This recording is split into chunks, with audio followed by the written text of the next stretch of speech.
Du Père, du Fils et du Saint-Esprit, ainsi soit-il. Donc je fais ici la suite de l'entretien sur Dieu rassemble son peuple et le conduit. Il avait été interrompu et c'est aussi bien qu'il y ait finalement deux sortes d'entretiens plus courts pour ce sujet qui est d'une grande importance, qui va nous montrer l'action toute puissante dans le plan divin du salut de Dieu, l'action toute puissante de Dieu. Ce n'est pas un Dieu à bras raccourcis, avec des petits bras, qui est capable d'agir d'un bout à l'autre du monde. Non, c'est exactement l'inverse. Il est présent partout et il est partout agissant à travers toutes les créatures, à travers toute la création, de la manière qu'il l'entend, lui qui est la sagesse même, qui est la bonté même, qui est l'amour même, et qui va nous conduire pour nous amener comme l'or purifié au feu. Parce que ce qui est important, c'est d'entrer dans son amour. Il nous a créés pour être enfants de Dieu. C'est ainsi que le Christ a été baptisé par Saint Jean le Baptiste, lui qui préparait la voie du Seigneur et dont il va dire question dans l'Écriture.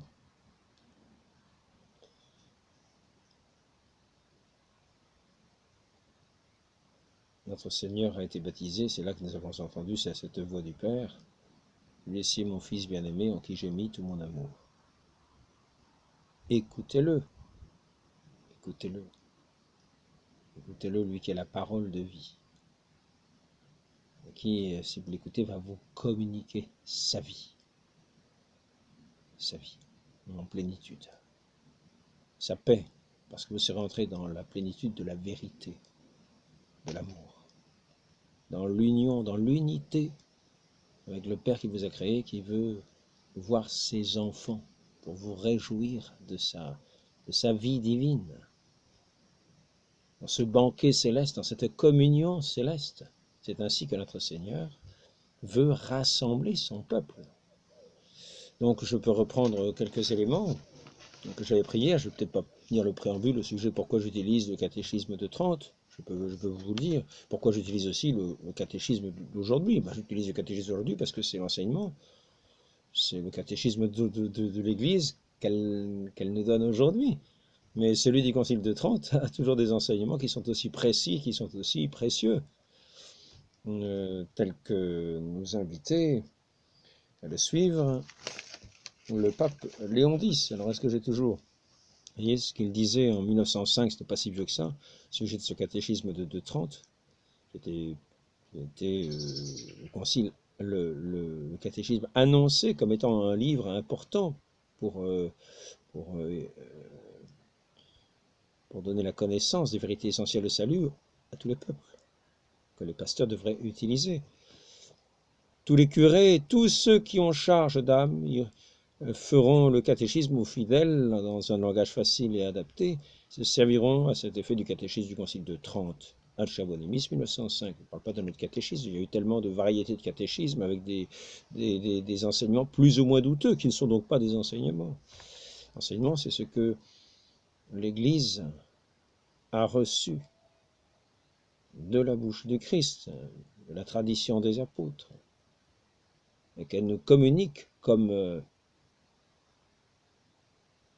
des vérités reçues. Elle nous transmet les vérités reçues. Ce sont les enseignements de l'Église. Voilà ce qu'est l'enseignement de l'Église. Se serviront à cet effet du catéchisme du Concile de Trente. Et là, Léon XIII, en 1899, que tous les séminaristes aient entre les mains et relisent souvent le livre d'or, connu sous le nom de catéchisme du Concile de Trente, ou le catéchisme romain dédié à tous les prêtres investis de la charge pastorale, catéchisme ad pachoros des paroisses, remarquable par la richesse et l'exactitude de la doctrine, précieux abrégé de toute la théologie dogmatique et morale. Léon XIII, 1899. Donc c'est aussi une des raisons pour lesquelles je me sers assez souvent de ce catéchisme comme référence, parce qu'il est précis, il est juste. Donc voilà. Mais je me sers bien sûr du catéchisme que l'Église donne aussi aujourd'hui, que j'apprécie particulièrement, qui est développé, qui est voilà, et qui reprend souvent les enseignements aussi du catéchisme de Trente. Tous les enseignements, il ne fait que transmettre ce que l'Église sait, voilà, et veut transmettre pour que nous ayons, pour que nous participions, pour que nous entrions, nous aussi, dans la vie éternelle qui est de connaître notre Dieu. Voilà ici ce qui est dit dans ce catéchisme, mais d'ailleurs, je crois que c'est au numéro je crois que c'est chapitre 1, je crois, non? Or, ce qui semble primer tout le reste, et qu'il n'oublie jamais que toute la science du chrétien, plutôt, comme le dit notre Seigneur, que toute la vie éternelle elle-même consiste en ce seul point, vous connaître, vous, le seul Dieu véritable, et Jésus-Christ que vous avez envoyé, et de graver dans le cœur des fidèles qu'il n'existe point sous le ciel d'autre nom par lequel nous puissions être sauvés, puisque c'est lui qui est l'hostie propitiatoire pour nos péchés.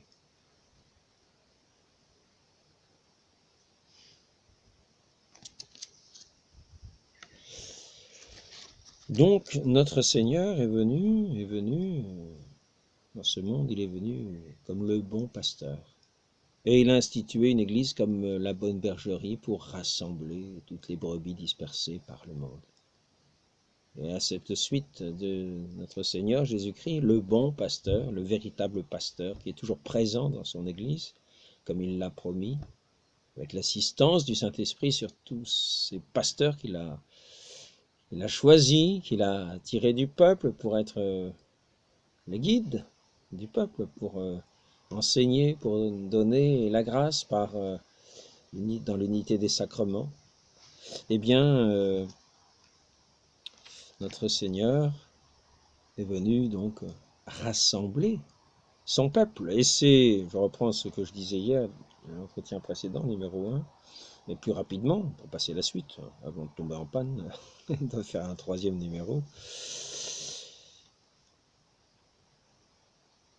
J'irai moi-même chercher mes brebis. Je veillerai sur elles comme un berger veille sur les brebis de son troupeau quand elles sont dispersées. Ainsi je veillerai sur mes brebis et j'irai les délivrer de tous les endroits où elles ont été dispersées. Comprenons bien ces paroles, écoutons-les bien. J'irai les chercher de tous les endroits où elles ont été dispersées, c'est-à-dire qu'il s'agit vraiment de toutes les brebis qu'il va chercher. Et si notre Dieu va chercher ses brebis, il ne les laissera pas perdre dans des ravins, ni dans des embuscades, ni dans des pièges, ni dans des illusions, ni dans des erreurs. Il va aller chercher, notre Seigneur. Premier article du credo, je crois en Dieu, le Père Tout-Puissant. Donc si notre Seigneur, si notre Dieu nous dit j'irai moi-même chercher mes brebis,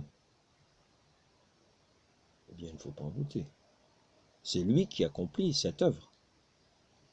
Par la médiation des hommes, par la médiation de son Église, qui est le corps du Christ, corps mystique du Christ, avec tous ses pasteurs, et surtout par la mouvance intérieure du Saint-Esprit de ceux qui ne le mépriseront pas, qui vient frapper à notre porte, pour nous mouvoir à la voix de notre Dieu, et qui nous attire, qui nous conduit. Je vais dire la phrase suivante, on va continuer de développer, on va voir de quelle manière notre Seigneur va chercher son peuple.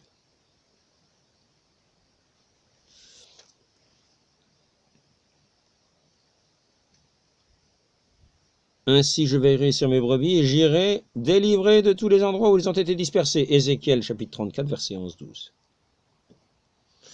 Donc, ce qui est annoncé par la foi les prophètes, nous nous y attachons,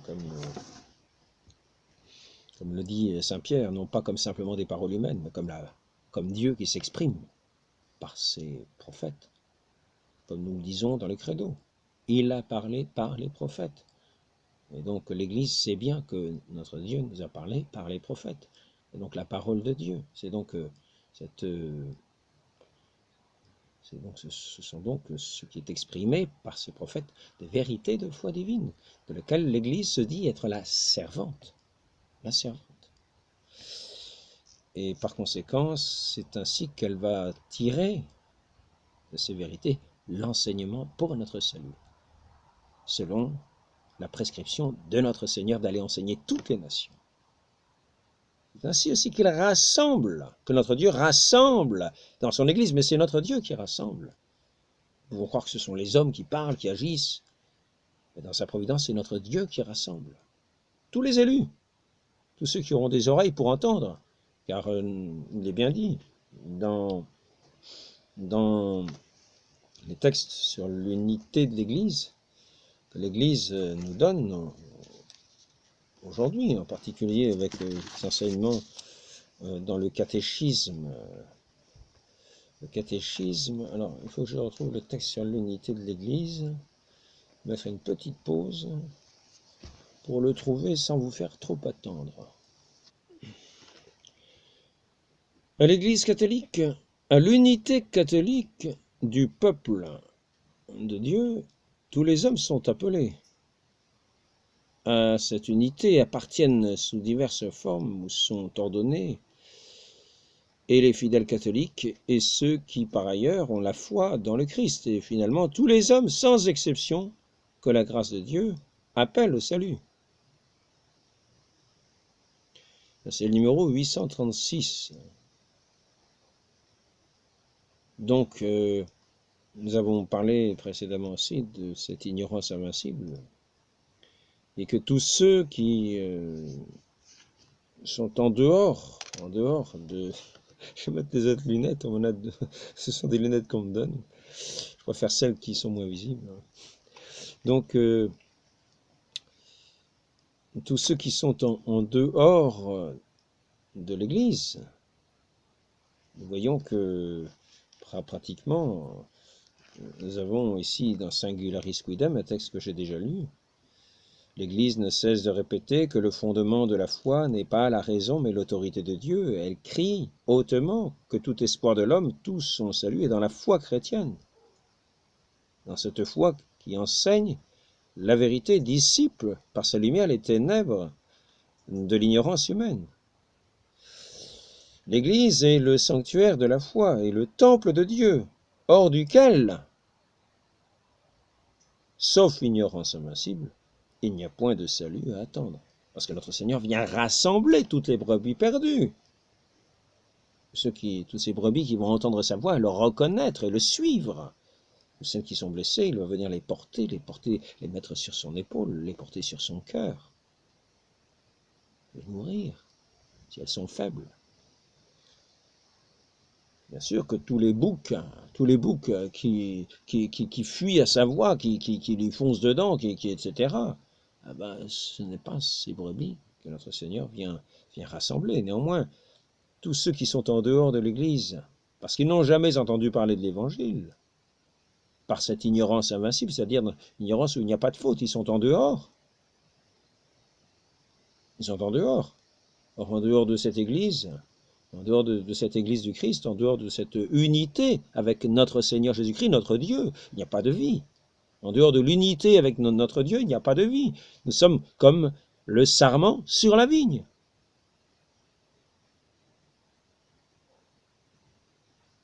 Donc, il ne faut pas être coupé de la vigne, car sinon nous desséchons. Donc, il n'y a pas non plus de sarment comme ça qui pousse en dehors de la vigne. Nous sommes greffés à cette vigne. Nous sommes plutôt à l'olivier franc, comme on dirait. Mais nous sommes aussi des sarments de cette vigne. Il nous faut être dans l'unité de notre Seigneur Jésus-Christ, porter les fruits de cette grâce divine qu'il nous communique. Il va nous faire porter tous ces fruits, tous ces fruits de cette charité, tous ces fruits de cet amour, tous ces fruits de cette louange, tous ces fruits de cette adoration, tous ces fruits de ce service mutuel, tous ces fruits de la vertu, de douceur, d'humilité, tous ces fruits, tous ces fruits célestes que Dieu dès ici-bas veut nous voir porter dans les épreuves. Et donc, l'Église est le sanctuaire de la foi, le temple de Dieu, hors duquel, sauf ignorance invincible, et là, s'ils sont en dehors, c'est parce qu'ils n'ont pas entendu. Mais il ne s'agit pas qu'ils y restent. Donc tous ceux qui sont en dehors de cette manière-là sont, d'une certaine manière, ils sont déjà, on peut dire, dans cette unité de l'Église. Il est marqué ici, ils sont dans cette unité.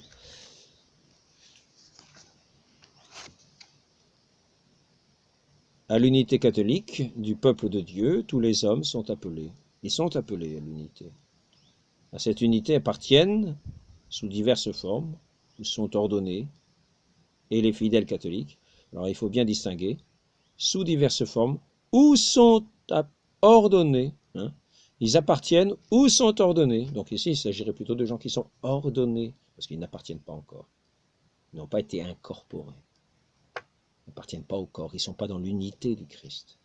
Ils ne sont pas dans son unité incorporée. Ils sont ordonnés, en ce sens que ils ont cette disposition comme la bonne terre qui n'attend que la semence pour pouvoir croître.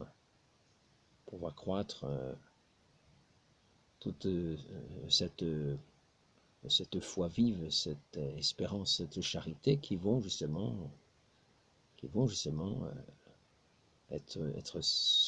constituer ce jardin céleste où viendront s'abriter tous les oiseaux du ciel, comme notre Seigneur aime à le dire. Donc, je fais ça parce que je pensais que j'aurais eu un peu plus de lumière, mais je vois que ça ne change rien. C'est simplement le jour qui se couche assez bonne heure.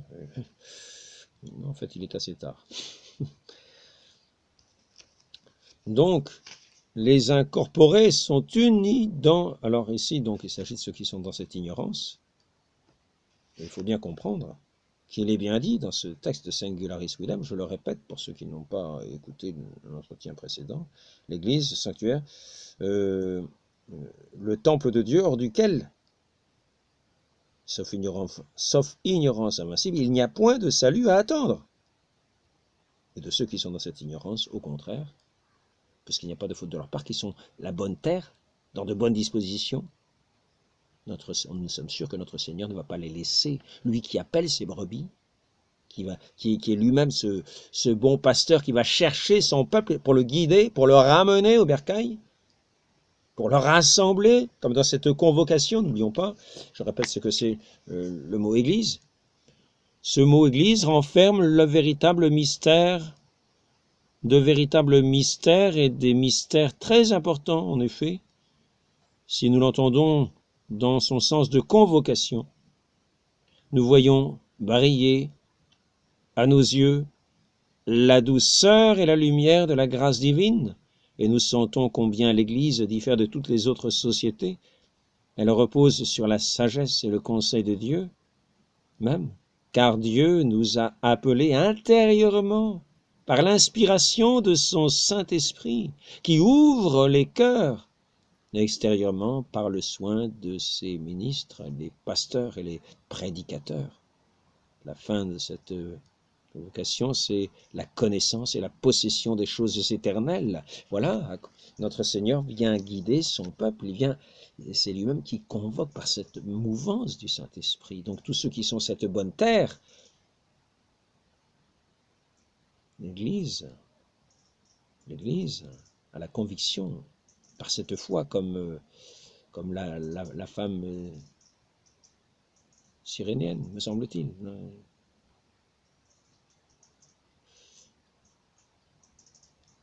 qui disait, c'est vrai, nous ne sommes pas de ce peuple, mais nous sommes les petits chiens sous la table.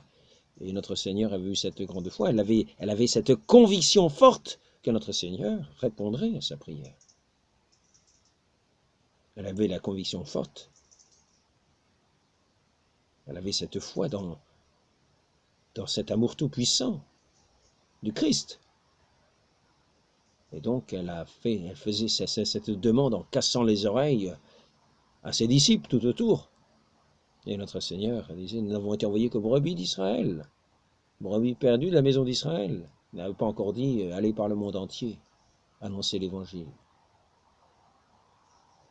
Et cependant, il allait pour rassembler toutes les brebis perdues dans le monde entier. Jusqu'à nos jours, cette œuvre continue, Dieu est toujours présent. Il continue ses appels intérieurs, ses mouvances intérieures.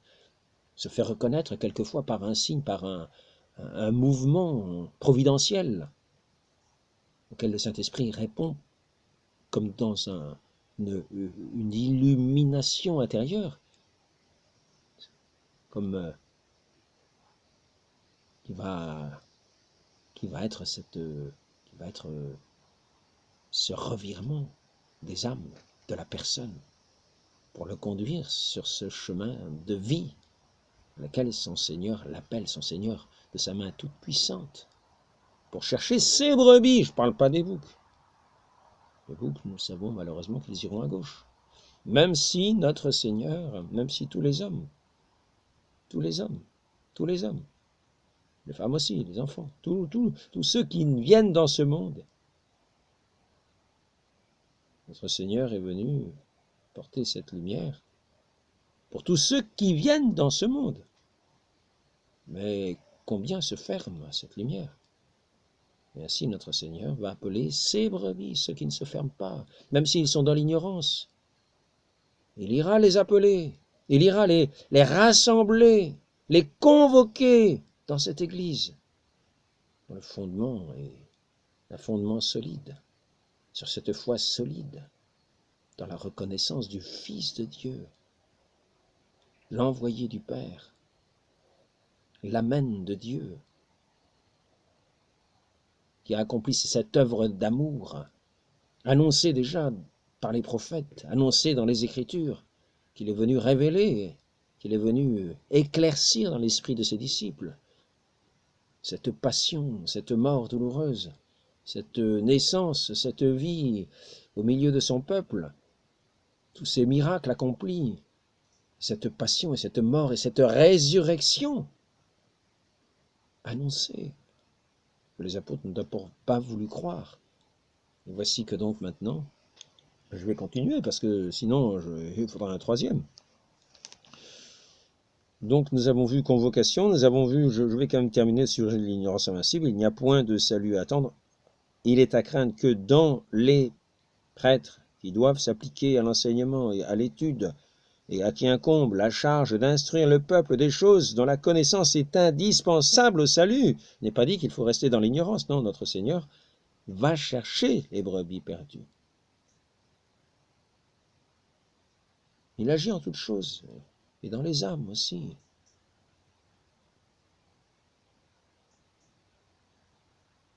Donc ces brebis-là ne vont pas rester dans cette ignorance. Ils vont être rassemblés, parce que notre Seigneur est venu rassembler. Il n'est pas venu laisser disperser. Ici nous avons Mortalium Animos. Le corps mystique du Christ, c'est-à-dire l'Église, étant un, dans le Christ. Un, c'est le corps du Christ, formé de parties diverses et coordonné à l'instar d'un corps physique. Il est absurde et ridicule de dire que le corps mystique, l'Église, se compose de membres épars et disjoints. Par suite, quiconque ne lui est pas uni n'est pas un de ses membres et n'est pas attaché à sa tête, qui est le Christ. Donc il s'agit d'être dans cette pleine communion, c'est-à-dire rattacher la tête, être vraiment du corps de Christ, dans la foi pleine, entière, tel que le Christ nous l'enseigne. Et c'est le Saint-Esprit qui va nous conduire à cela, car nul ne peut dire que Jésus-Christ est Seigneur si ce n'est le Saint-Esprit. Et ce n'est par le Saint-Esprit. Et c'est lui qui va nous conduire à la vérité toute entière. Donc nous serons éclairés par l'émotion de ce Saint-Esprit. Le bon pasteur, notre Dieu, vient chercher ses brebis. Alors je continue. Ces lunettes me passent le nez. Ceux qui croient au Christ et qui ont reçu validement le baptême se trouvent dans une certaine Ceux qui croient au Christ et qui ont reçu validement le baptême se trouvent dans une certaine communion, bien qu'imparfaite, avec l'Église catholique. Alors il parle de ceux qui ne sont pas de l'Église catholique. Donc, toujours dans la communion imparfaite. Il s'agit d'être en union avec celui qui est le roc, le fondement de l'Église, Saint-Pierre.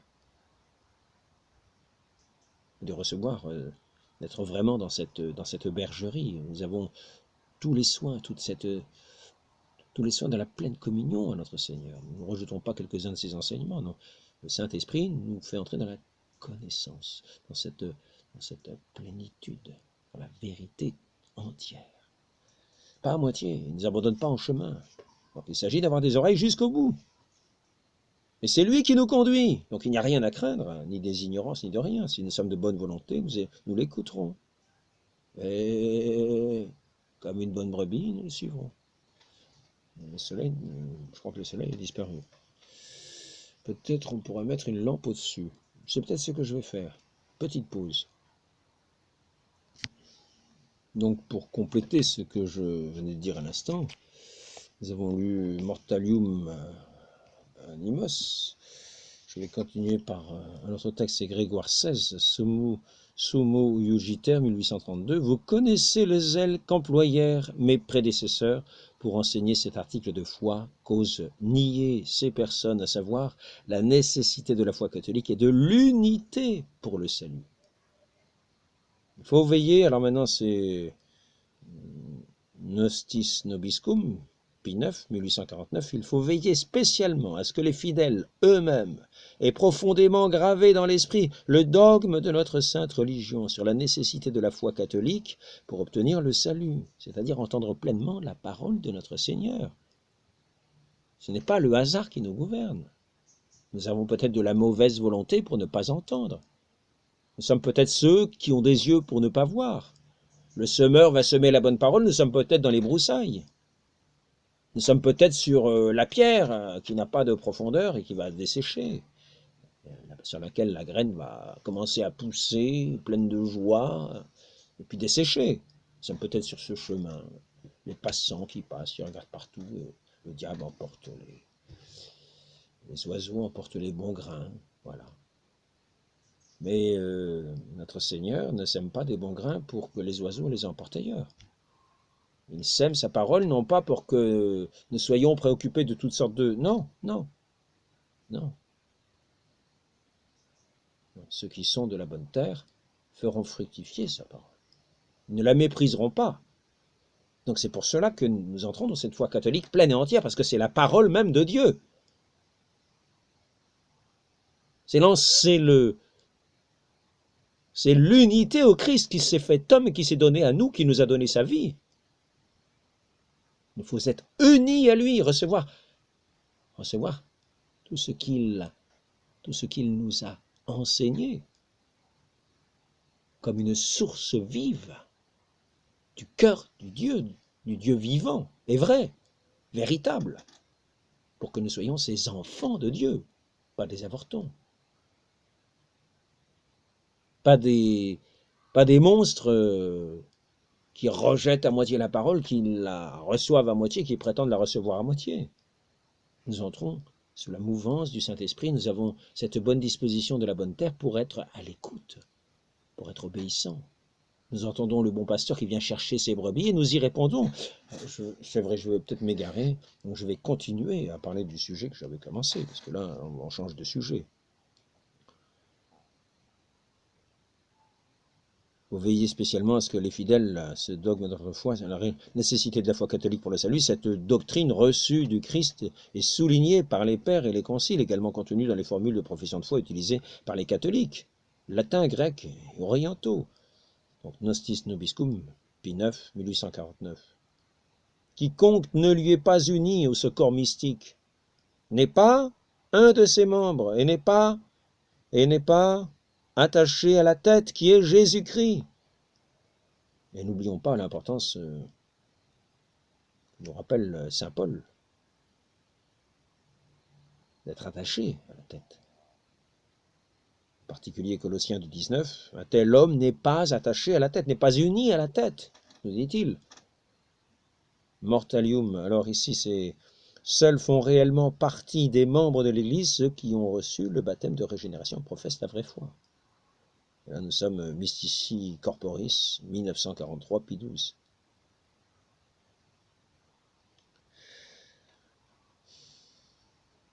Enseigner qu'on peut être sauvé sans appartenir au corps, c'est enseigner qu'on peut être sauvé sans appartenir à l'Église. Léon XII, 1824. C'est la nécessité, il nous enseigne encore la nécessité de la foi et de l'unité pour le salut. Grégoire XVI. Donc notre Seigneur vient chercher ses brebis de sa main toute puissante. Il vient éclairer nos cœurs et nos esprits par son esprit qui vient intérieurement nous conduire dans sa suavité, de sa lumière. Et il va nous mener à la lumière pleine et entière. Donc nous franchirons ce Rubicon, nous franchirons ce fleuve qui nous paraît infranchissable d'un petit ruisseau d'eau pour être baptisés. Rien n'est impossible à Dieu, si nous ne le sommes pas. Et là, nous renaîtrons une créature nouvelle. Nous aurons abandonné le vieil Adam, privé de cette grâce de Dieu, et nous entrerons comme une créature nouvelle qui a ses oreilles pour entendre le bon pasteur. Donc j'en reviens vraiment maintenant à l'objet de ce que je disais.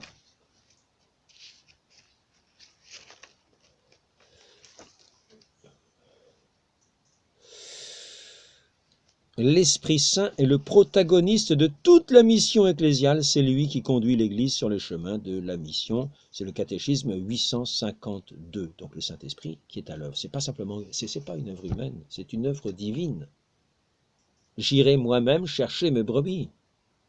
Donc Ésaïe 34, 11, 12, et ensuite Michée 2, 12, je vais te rassembler Jacob, tout entier, tout entier. Je vais réunir le reste d'Israël. Je les mettrai ensemble, comme un troupeau au milieu de son pâturage. Et notre Dieu, je crois en Dieu le Père Tout-Puissant. Donc, il est Tout-Puissant pour réaliser son œuvre de salut. Pour ceux qui ont des oreilles pour entendre, des yeux pour voir, comme le semeur disait, semeur des paraboles. Pourquoi parlez-vous en paraboles ? Heureux êtes-vous, vous qui voyez et entendez. Mais ceci, ce n'est pas donné. Ils ont des yeux pour ne pas voir, des oreilles pour ne pas entendre. Ils ne sont pas les brebis du bon pasteur. Et pourtant, tout homme venant en ce monde, notre Seigneur est venu pour tout homme venant en ce monde.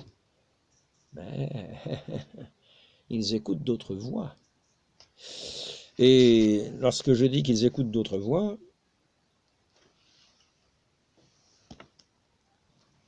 saint Paul nous rappelle la deuxième épître aux Corinthiens, chapitre 3, versets 7 et 4. Cependant, si l'évangile demeure voilé, il est voilé pour ceux qui se perdent. Non pas parce que notre Seigneur n'agit pas auprès d'eux, comme le bon pasteur, lui qui est présent partout, dans tout l'univers, qui est le créateur de cet univers, qui le soutient, qui le maintient, qui agit en toutes choses, providentiellement. Cependant, si l'évangile demeure voilé, il l'est voilé pour ceux qui se perdent, pour les incrédules, dont le Dieu de ce monde a aveuglé l'intelligence, afin qu'ils ne perçoivent pas l'illumination de l'évangile de la gloire du Christ, qui est l'image de Dieu. Donc, notre Seigneur parle en parabole, c'est ce que je vous disais à l'instant. Le bon pasteur vient parler, est venu parler en parabole. Il est venu enseigner, il est venu être la lumière de ce monde. Heureux vos yeux parce qu'ils voient et vos oreilles parce qu'elles entendent. À vous, il a été donné de connaître les mystères du royaume des cieux, mais à eux, ce n'est pas donné. Si je leur parle en parabole, c'est parce qu'ils regardent sans regarder. Ils écoutent sans entendre et sans comprendre. Selon Isaïe, vous aurez beau écouter, vous ne comprendrez pas. Le cœur de ce peuple s'est alourdi, ils sont devenus durs d'oreille. pour qu'ils n'entendent pas et ne se convertissent pas, sinon je les aurais guéris. Là, c'est l'évangile de notre Seigneur, Saint Matthieu, chapitre 13, versets 41, versets 4 à 23. Et nous avons une autre manière qui nous montre comment notre Dieu agit de cette façon toute puissante. Et que notre Seigneur vient prendre ici l'un, ici l'autre, pour en faire des instruments de salut à travers le monde. C'est le cas de saint Paul. Il nous exprime ici sa vocation propre, la vocation qu'il a eue, de ce bon pasteur qui est venu le chercher, lui qui était le persécuteur de l'Église. Je t'ai destiné, c'est Actes des Apôtres chapitre 26, verset 16, je t'ai destiné à être serviteur témoin de la vision que tu as eue de moi et de celles dans lesquelles je t'apparaîtrai. Voilà comment notre Seigneur agit pour venir être ce bon pasteur qui va venir chercher son peuple et le guider, pour le rassembler, le convoquer, faire église dans l'église, fondée sur celui qui est le roc de cette église, par cette foi solide, inébranlable, soutenue, assistée du Saint-Esprit, dans la présence de notre Seigneur lui-même, qui en est le vrai pasteur. Je t'ai pris du milieu de ce peuple et des païens, vers qui je t'envoie, pour leur ouvrir les yeux afin qu'ils se tournent des ténèbres vers la lumière et du pouvoir de Satan vers Dieu, et qu'ils reçoivent le pardon des péchés et un héritage avec ceux qui sont sanctifiés par la foi en moi. Tous ceux qu'il a réunis, ou qu'il va réunir, qui entreront dans cet héritage. Tous ces enfants prodigues, tous ces fidèles qui sont revenus après avoir fait pénitence, ils sont revenus d'un cœur contrit, les yeux mouillés de larmes, de tous les péchés qu'ils ont commis contre leur Dieu, que le Saint-Esprit leur dévoile, lui qui vient dévoiler la vraie lumière. Ainsi, je continue, parce que sinon nous n'aurons pas fini. Je continue comment notre Dieu agit. Nous avons déjà vu comment auprès de saint Paul, il agit pour être le pasteur de son peuple à travers les hommes. Mais de sa main toute puissante auquel rien n'échappe, jusqu'au moindre cheveu, jusqu'au moindre brin d'herbe. Nous dirions, ah ben alors qu'est-ce qui se passe, tout ce qui se passe à travers le monde. Notre Seigneur agit mystérieusement, et ce qu'il a en vue, c'est de rassembler son peuple pour cette vie éternelle, ce ciel d'éternité. Toutes ces âmes, les tirer des ténèbres de Satan et les conduire vers la vraie lumière. Il vient chercher ses brebis, ceux qui ont des oreilles pour l'entendre. Alors, petite pause pour chercher le plan. Le plan où j'ai rassemblé quelques éléments qui vont nous servir à avoir un aperçu de la manière dont Dieu agit pour rassembler son peuple. Hier, je citais cela, ce sont des phrases courtes, je peux les redire. J'ai bien peur que l'entretien soit coupé aussi aujourd'hui. Tous les jours, le Seigneur faisait entrer dans la communauté ceux qui étaient appelés au salut. Entendons ces paroles, gardons-les bien précieusement gardées. Notre Seigneur, bien précieusement en mémoire. C'est notre Seigneur qui est à l'œuvre. Dieu rassemble son peuple et le conduit. Tous les jours, le Seigneur faisait entrer dans la communauté ceux qui étaient appelés au salut. Ceux qui étaient appelés au salut. Et il en est de même aujourd'hui. Il en est de même aujourd'hui, à toutes les époques. Actes des Apôtres, chapitre 2, 43. Pour tous ceux qui sont loin, tous ceux que le Seigneur appellera. Vous voyez, c'est à l'instant la confirmation de ce que je vous dis. Il en est de même aujourd'hui, tous ceux que le Seigneur appellera. C'est ce qu'il est dit aussi dans l'Évangile selon saint Jean. Il y a encore beaucoup de signes que Jésus a faits en présence de ses disciples et qui ne sont pas écrits dans ce livre, mais ceux qui ont été mis,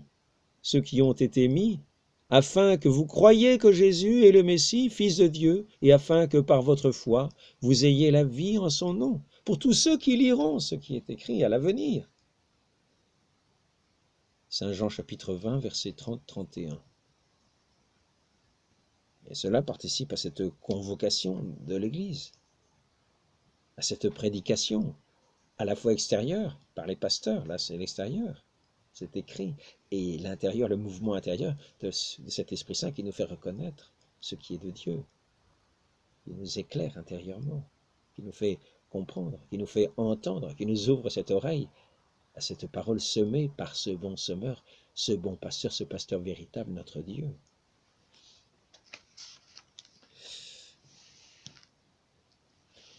Il ne faut pas oublier cette parole importante. L'Esprit Saint souffle où il veut. Ça, il faut l'avoir aussi présent à l'esprit, savoir ce que cela signifie. Il agit de manière imperceptible.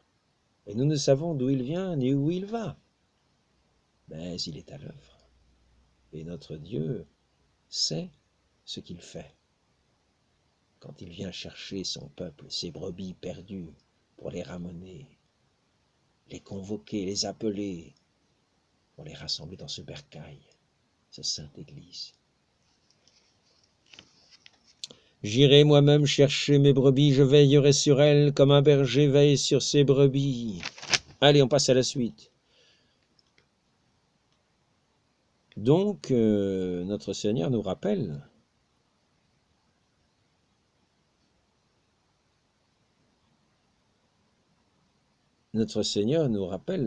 quand, avant sa passion, il fait à ses disciples, à ses apôtres, cette longue prière où il s'adresse au Père pour que tous soient un, pour que tous entrent dans cette unité dans laquelle le Père et le Fils sont déjà, dans laquelle il veut voir entrer tous les disciples, tous ceux qui ont des oreilles pour l'entendre, afin qu'ils soient un avec eux, dans ce lien du Saint-Esprit de l'amour de Dieu.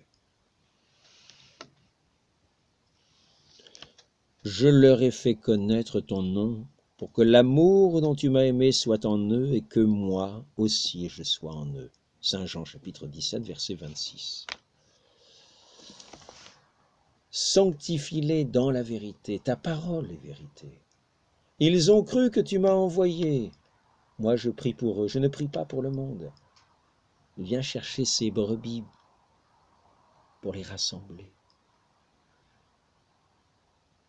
Moi je leur ai donné ta parole et le monde les a pris en haine, parce qu'ils n'appartiennent pas au monde.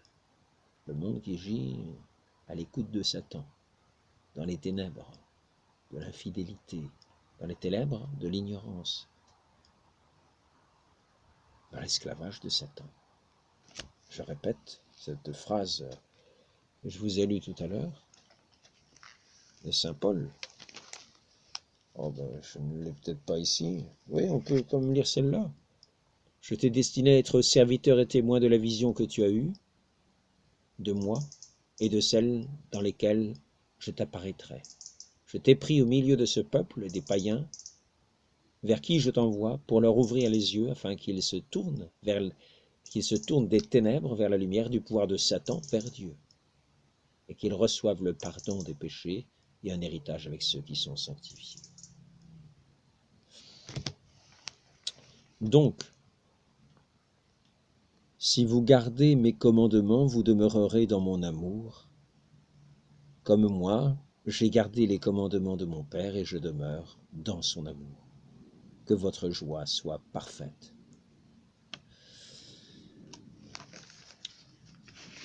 Je continuerai avec ce plan que j'ai commencé, mais il est toujours bon d'entendre ces paroles, de voir comment notre Seigneur est agissant. Ils ont cru que tu m'as envoyé, moi je prie pour eux, je ne prie pas pour le monde. Je leur ai donné ta parole, le monde les a pris en haine. Je suis vainqueur du monde. Ça, il dit ça en Saint Jean chapitre 16.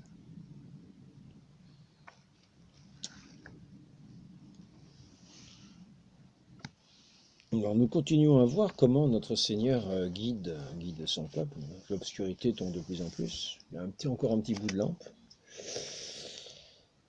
Ici, nous sommes dans la lettre aux Romains, chapitre 8, 28. Frères, nous le savons, quand les hommes aiment Dieu, lui-même fait tout contribuer à leur bien, puisqu'ils sont appelés selon le dessein de son amour.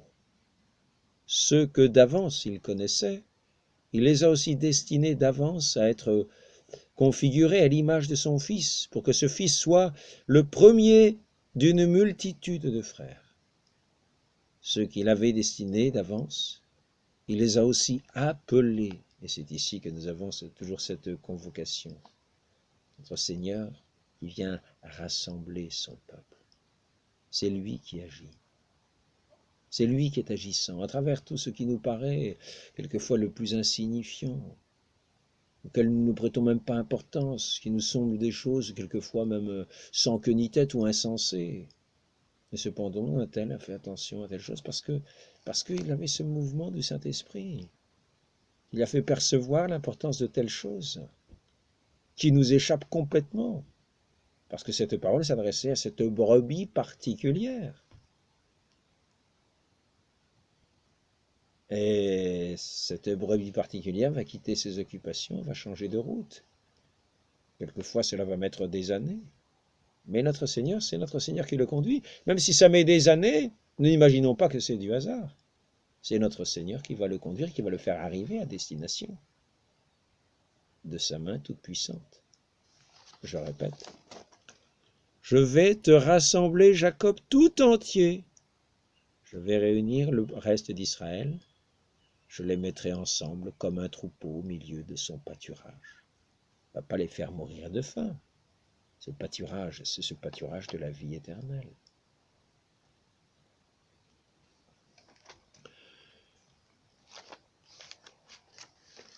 Donc il y a ceux qui ont des oreilles, et qui entendront jusqu'au moindre signe tous ces mouvements du Saint-Esprit. Et puis il y a ceux qui rejetteront toujours la parole. Lorsque viendra le jugement, nous sommes prévenus, Saint Paul Thessaloniciens, deuxième livre aux Thessaloniciens, chapitre 2, verset 5, lorsqu'il viendra au milieu des flammes pour tirer vengeance de ceux qui ne connaissent pas Dieu et qui n'obéissent pas à l'évangile de notre Seigneur Jésus-Christ. Parce que notre Seigneur est agissant pleinement. Ceux qui ne connaissent pas, finalement, pas ceux qui sont dans cette ignorance invincible, mais qui feront qu'un jour ils pourront entendre parce qu'ils sont de cette bonne terre, mais ceux qui le rejettent. C'est pour cela qu'ils ne connaissent pas. Eh bien, prions pour eux. Prions pour que leur cœur change, qu'ils aient cette grâce de cette conversion. Sinon, le jugement sera terrible. Lorsqu'il viendra au milieu des flammes pour tirer vengeance de ceux qui ne connaissent pas Dieu. Non pas qu'il ne s'est pas montré à eux, non pas qu'il ne s'est pas révélé à eux, mais tous ces mouvements du Saint-Esprit ont été bafoués, ont été rejetés d'un revers de main, méprisés. Quelquefois, c'est peut-être à travers un pauvre qui vient, qui frappe à une porte. Hop, méprisé. Quelquefois, notre Seigneur se donne à connaître et son Saint-Esprit est agissant si nous ne le méprisons pas.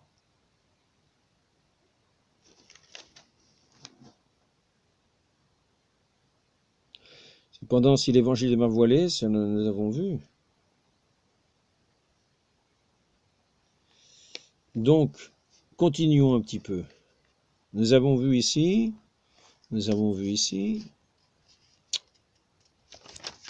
voilà, nous en étions là. Frères, nous le savons, quand les hommes aiment Dieu, lui-même fait tout contribuer à leur bien, puisqu'ils sont appelés selon le dessein de son amour. Alors n'oublions jamais cela, et ne parlons pas de hasard, d'accident, de choses improbables. Il n'y a pas d'improbable, il n'y a pas d'improbable. Notre Dieu agit avec sûreté. Il prend le temps qu'il faut, il agit avec sûreté. Ceci dit, ne nous enlève pas notre liberté. Il nous a créés, hommes, pour être à son image, pour nous donner. Il ne nous enlève pas notre liberté. Je vais peut-être mettre la lampe un peu plus basse, parce qu'elle est trop haute. On a l'impression de ressembler à Fantomas. Donc, il les a aussi destinés d'avance à être configurés à l'image de son Fils, pour que ce Fils soit le premier-né d'une multitude de frères, ce qu'il avait destiné d'avance. Il les a aussi appelés, et c'est là que nous voyons le mot aussi convocation, c'est-à-dire Église. N'oublions pas ce que dit le catéchisme de Trente. N'oublions pas, faisons toujours bien ces rapprochements. Le mot Église renferme de véritables mystères, et des mystères très importants. En effet, si nous entendons dans ce sens de convocation, voilà, elle repose sur la sagesse de conseil de Dieu même, car Dieu nous a appelés, c'est ce que l'on vient de voir ici, nous a appelés intérieurement par l'inspiration de son Saint-Esprit, qui ouvre les cœurs, et extérieurement par le soin de ses ministres, des pasteurs, des prédicateurs, etc., pour conduire, bien sûr, cette convocation, la connaissance et la possession des choses éternelles, le peuple fidèle assemblé aux convocations parce qu'il a méprisé les choses terrestres et périssables pour ne s'attacher qu'aux biens célestes qui ne passent pas. C'est là que nous arrivons dans ce bercail divin où notre Seigneur veut nous voir tous entrer. Et tous ne sont pas ses brebis, les brebis à ma droite, les boucs à ma gauche.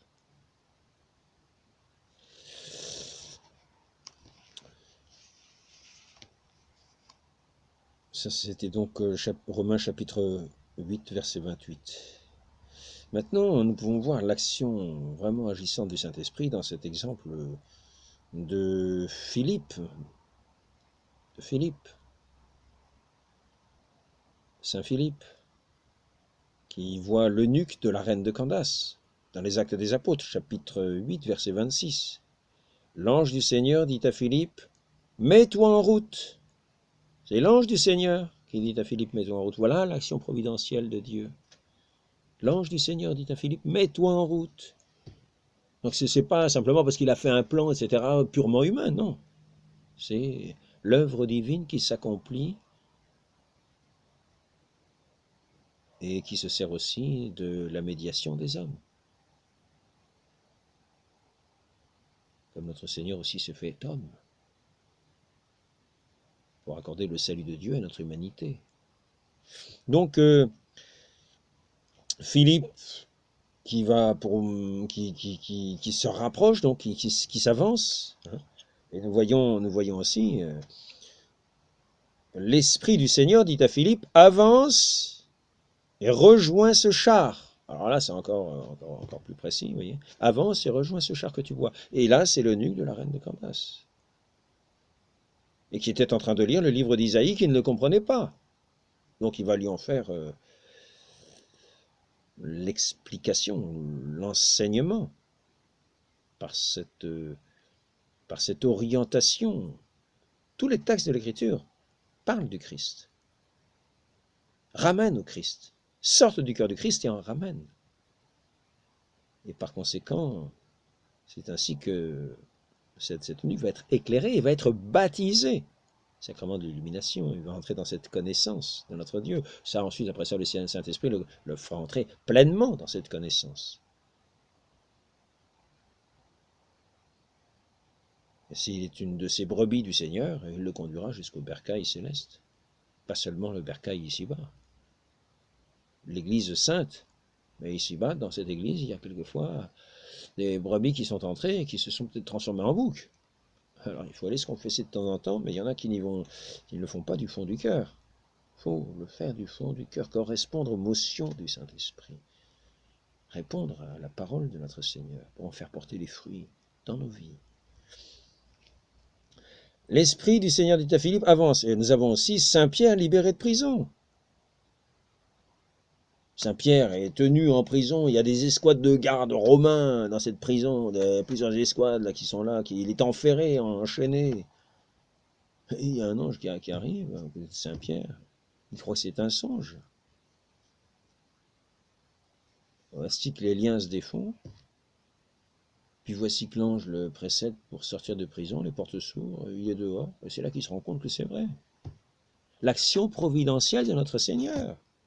Le chef des apôtres est libéré, il va pouvoir continuer son œuvre apostolique.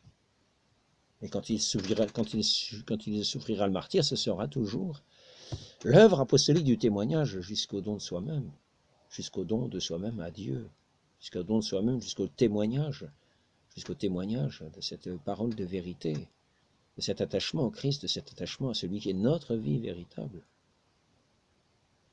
Donc il faut tout vendre pour l'acheter, tout donner pour l'acheter. C'est la perle précieuse enterrée dans un champ.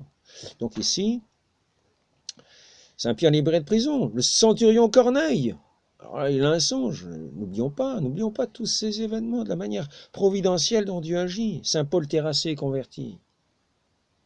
Voilà, Saint Paul terrassé et converti. Nous avons vu tout à l'heure qu'il avait été appelé par le Seigneur d'auprès les païens pour aller vers eux. Et nous voyons comment il est terrassé.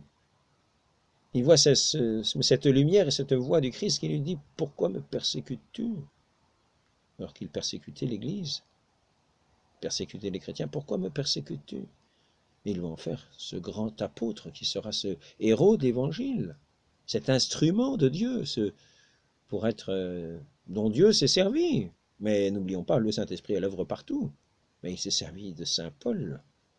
Il s'est servi de Saint Paul comme cet apôtre infatigable parce qu'il lui a donné la force, parce qu'il lui a donné la lumière, parce qu'il lui a donné la parole, la connaissance. Lui qui est allé jusqu'au troisième ciel. Non, peut-être pas le troisième ciel, je ne sais plus. L'Esprit du Seigneur dit, on l'a vu ça, l'Esprit me dit d'aller avec eux sans me faire de scrupules. Voilà, encore une fois, je ne sais plus de quoi il s'agit déjà, je crois que c'est répété à 2 fois ça.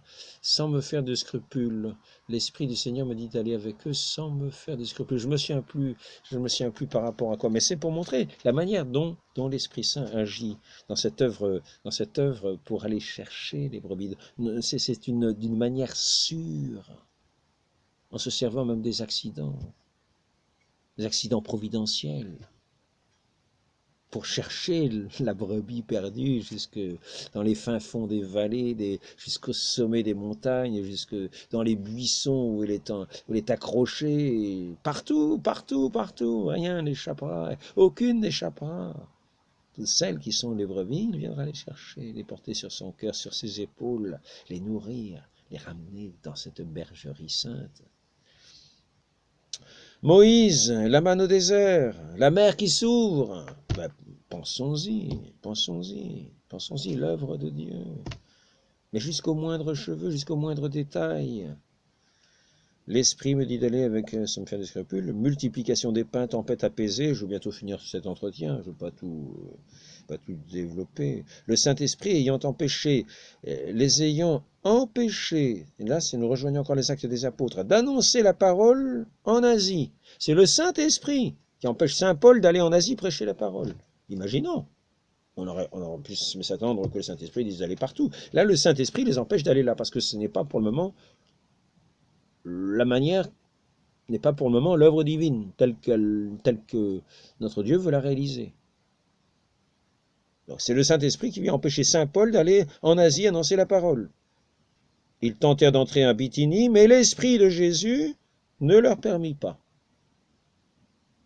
Or, pendant la nuit, Paul eut une vision. Un Macédonien était debout, qui lui adressait cette prière. « Passant Macédoine, viens à notre secours !»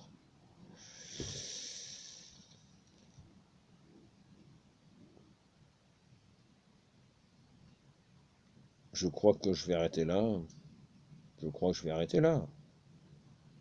L'œuvre divine s'est poursuivie, notre Seigneur est toujours agissant. Il nous faut toujours être à l'écoute, non pas du monde, pour être des disciples du monde, mais à l'écoute de celui qui est notre bon pasteur, celui qui a donné sa vie pour nous, le bon pasteur qui a donné sa vie pour nous conduire à la bergerie éternelle, la bercaille éternelle, cette dans ce temple, dans cette Jérusalem céleste, dans cette ville de lumière, où il n'y aura pas d'ombre, ni pleurs, ni... Ce sera la pure louange de l'amour éternel. Donc écoutons notre Seigneur, arrêtons de dire qu'il y a des accidents, qu'il est impuissant. Ayons cette foi à faire renverser les montagnes. Notre Seigneur nous dit dans l'Évangile, lui-même le fait, il peut le faire. Il agit en toutes choses. Donc, je regarde s'il y a un dernier mot à mettre. Petite pause finale pour réfléchir. Je terminerai, si ça ne s'arrête pas avant, s'il n'y a pas une panne avant. Karl Rahner qui nous rappelait, hein, quand nous avons vu l'œuvre de Dieu, qu'elle rien n'échappe. Rien n'échappe à sa main, rien n'échappe à sa toute-puissance. Nous avons la conviction très juste que tous ceux qui sont ces brebis du Seigneur, qui attendent le salut, notre Seigneur viendra les chercher et ne manquera pas à cette œuvre de ce bon Père. Il vient chercher ses enfants qui les attendent au seuil de la porte, qui attend le moindre mouvement de leur part pour les faire entrer dans cette fête de ces enfants retrouvés. Karl Rahner dit en réalité, même saint Augustin, dans sa dernière période antipélagienne, n'a plus soutenu la possibilité d'un baptême de désir. Parce que quand nous voyons l'œuvre toute puissante de Dieu, si nous avons le désir du baptême, c'est que nous sommes la brebis que le Seigneur vient chercher. Et il sera bien nous plonger dans cette eau sainte, comme dans le mystère de la mort et de la résurrection de Christ, pour nous configurer à lui, comme ses enfants, pouvoir renoncer à ce monde de ténèbres et entrer dans cette pleine lumière. Souvent, il nous est rappelé que notre Dieu est mort pour tous. Quelquefois, la conclusion qu'on tire, c'est que tous sont sauvés. Malheureusement, on n'est pas ainsi. Mais bien que la vertu qui découle de la passion de Jésus-Christ, c'est-à-dire cette grâce qu'il nous a méritée sur l'autel de la croix, doit passer par les sacrements, comme par un canal, les sacrements de l'Église, par lesquels nous sommes nourris, pardonnés, par lesquels qui se bercaillent les brebis sont comme abreuvés et nourris de la grâce divine. C'est ce pâturage sur lequel notre Seigneur les rassemble toutes, pour qu'elles aient la vie en abondance. Doit passer par les sacrements comme par un canal pour arriver jusqu'à nous, autrement il n'y a d'espoir de salut pour personne.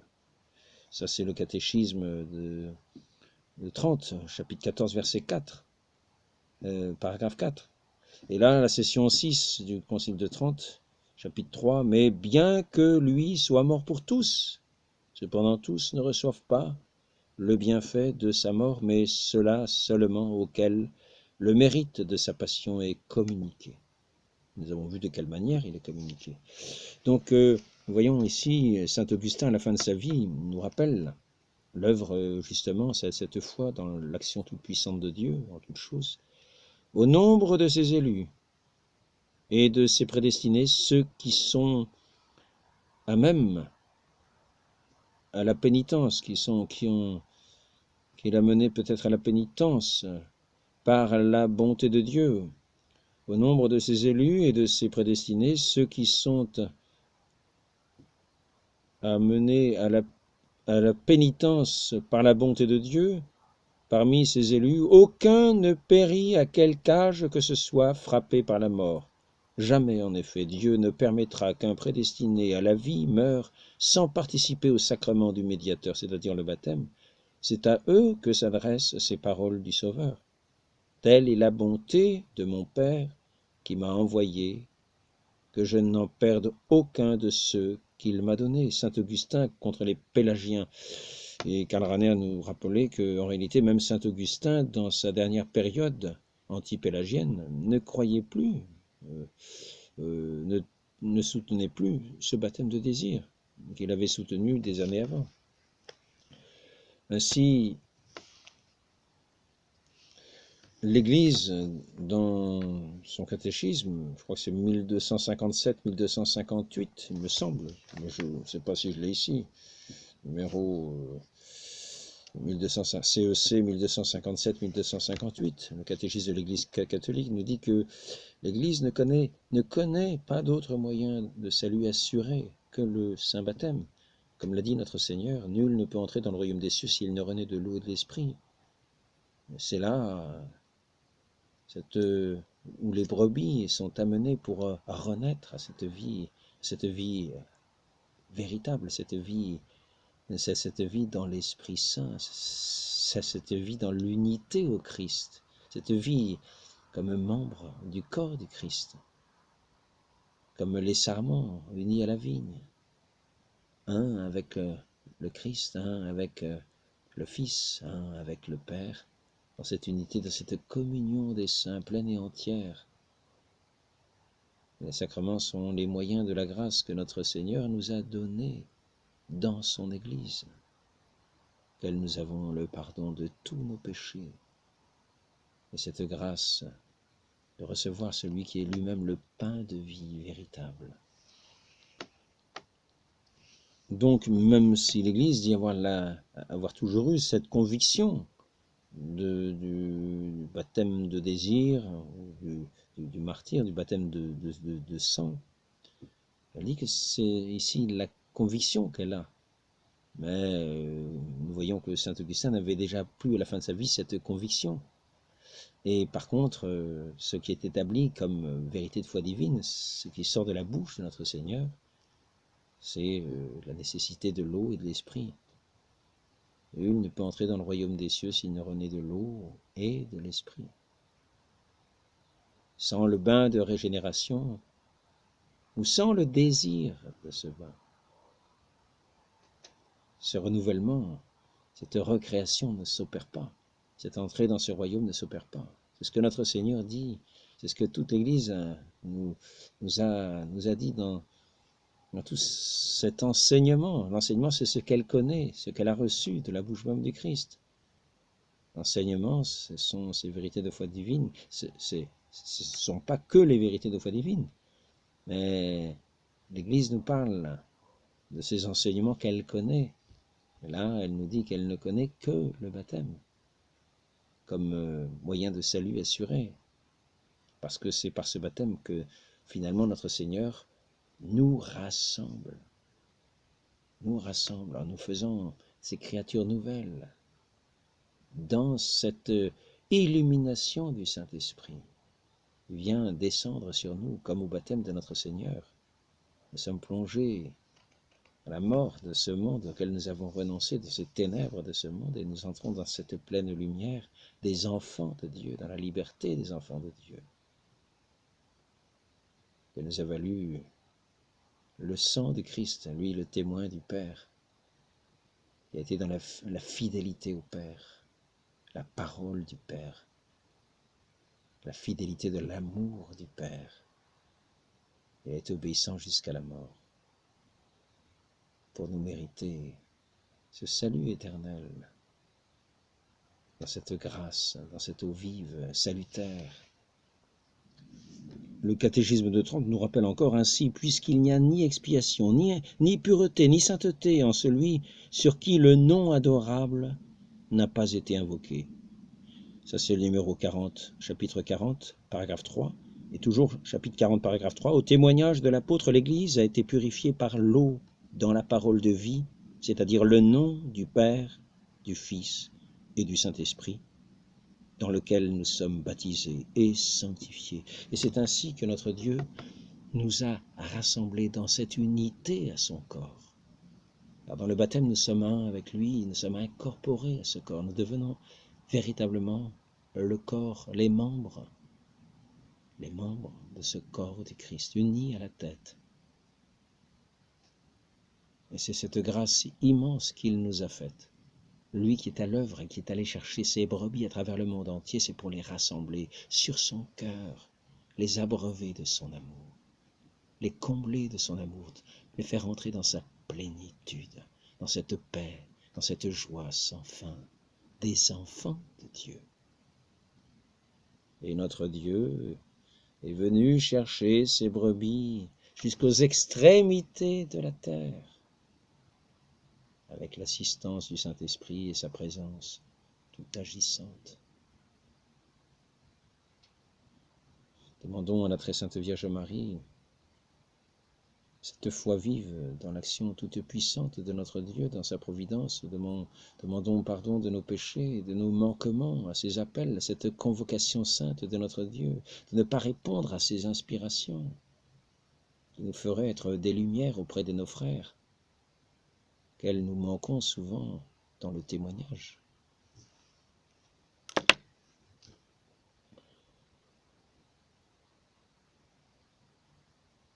Ô Marie, Mère de l'Église, Marie, notre Mère, donnez-nous d'avoir des oreilles pour entendre la voix de votre Fils sous la motion du Saint-Esprit, afin d'entrer dans sa voie sainte qui nous conduit auprès de notre Père. Il nous a créés pour être ses enfants bien-aimés, ainsi soit-il. Au nom du Père et du Fils et du Saint-Esprit, Amen.